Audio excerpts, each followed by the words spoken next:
बागेश्वर धाम के कथावाचक धीरेन्द्र शास्त्री, जैसे आप लोग जानते हैं कि ये दूसरों की मन की बात जान लेते हैं और सामने बता देते हैं। ऐसे ही एक और काम एक और लड़की कर लेती है। उसका नाम है सुहानी शाह। अब इन दोनों में, क्योंकि आजकल बागेश्वर धाम के लिए कंट्रोवर्सी बहुत घूम गई है कि ये चमत्कार ढोंग कर रहे हैं, ये कर रहे हैं, वो कर रहे हैं, तो सुहानी शाह भी न्यूज पे आई थी और उनका कहना था कि ये कोई चमत्कार नहीं है, ये एक ट्रिक्स है, ये एक मैजिक है, ये जादू है। आज हम थोड़ा सा जानने की कोशिश करेंगे, ठीक है? और जरा देखो कि सुहानी शाह ने कैसे प्रूव किया कि ये जादू है, ठीक है? एक टीवी के सामने बैठी थी, मतलब एक डिबेट में बैठी थी। एंकर से बोला कि आप अपने दोस्त का नाम सोचिए, कोई जिसे आपने बताया ही नहीं हो किसी को। एंकर ने किसी दोस्त का नाम सोचा। जो सुहानी है वो एक स्लेट पे उस दोस्त का नाम लिख दिया, ठीक है? और एंकर बोलती है कि हाँ, आपने सही सोचा है, मैंने दिव्या के बारे में ही सोचा था। अब यहाँ पे तो उन्होंने माइंड एंकर का रीड कर लिया, जैसे कि बागेश्वर धाम सरकार के धीरेन्द्र शास्त्री करते हैं, माइंड रीड कर लेते हैं, ऐसे ही सुहानी शाह ने भी एंकर का रीड कर लिया। लेकिन यहाँ पे सुहानी शाह एक बात बोलती हैं। वो बात ये बोलती हैं कि हम लोग माइंड रीडिंग यानी मैजिक करते हैं, ठीक है? मैजिक होता है ये सब कोई जादू नहीं है, ये सब कोई चमत्कार नहीं है।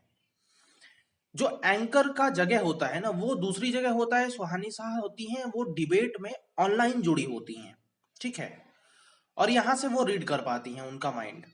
देखो, अगर हम अपने वेद पुराणों में जाएं तो ऐसी शक्तियां होती थी जो कि पूर्व जन्म से आती थी। हाँ, ये सुनने में थोड़ा सा आपको ऑकवर्डनेस जरूर देगा कि भाई ये सब क्या बात कर रहे हो, साइंस को मानो।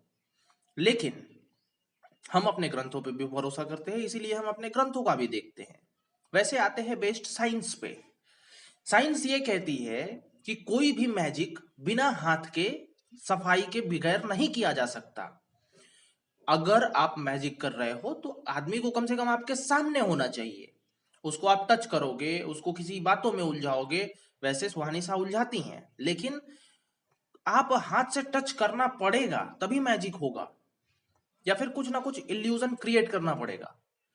बट ये मन की बातों को जानना, इसको मैजिक सुहानी शाह का कहना, अगर आप कहेंगे तो एक नेक्स्ट वीडियो मैं बनाऊंगा जिसमें मैं इन्हीं की बातों से इन्हीं को रॉन्ग प्रूव कर सकता हूं, ठीक है?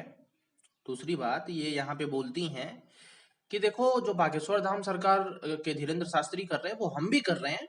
हम तो कहते हैं कि ये एक सीक्रेट पढ़ाई है, ठीक है? सीक्रेट पढ़ाई है जिसके द्वारा हम लोग करते हैं, ठीक है? मैं आपको भी बता सकता हूँ, दुनिया को बता सकती हूँ कि ये कैसे हम लोग करते हैं। लेकिन अगर हमने बता दिया तो हमारे जितने भी जादूगर हैं उनका ये सब बेकार हो जाएगा, उनका मैजिक ही खराब हो जाएगा। एक बात बताते हैं। सुहानी शाह जो कि रीड कर पाती हैं, ठीक है, थोड़ा सा रॉन्ग प्रूव करने के लिए। सुहानी शाह की एजुकेशन नील है, कुछ नहीं है, उन्होंने कुछ पढ़ा ही नहीं है, ठीक है? सुहानी शाह ने बचपन से ही यही करियर स्टार्ट कर दिया था।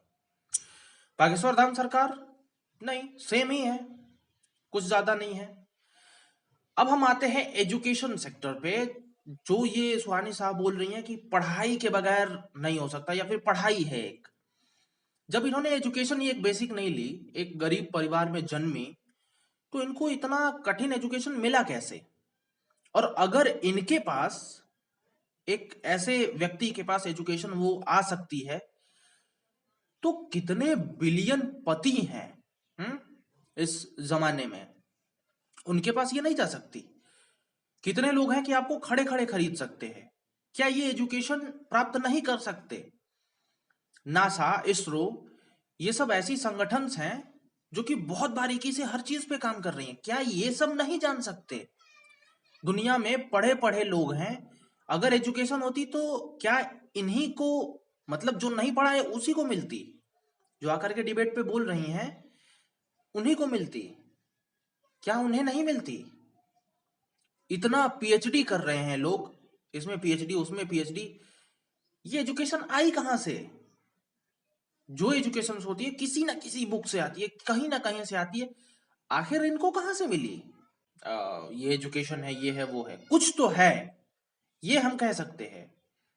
बट ये एजुकेशन से प्राप्त होगा, वो भी ऐसे एजुकेशन से कि मैजिक वाला नहीं हो सकता। मैजिक आप हाथ की सफाई करके दिखा सकते हो, लेकिन मैजिक रियलिटी नहीं होता। और यहाँ पे रीडिंग की जाती है जो माइंड, वो रियलिटी होता है। आप अपना ओपिनियन दीजिए, मिलते हैं नेक्स्ट वीडियो में।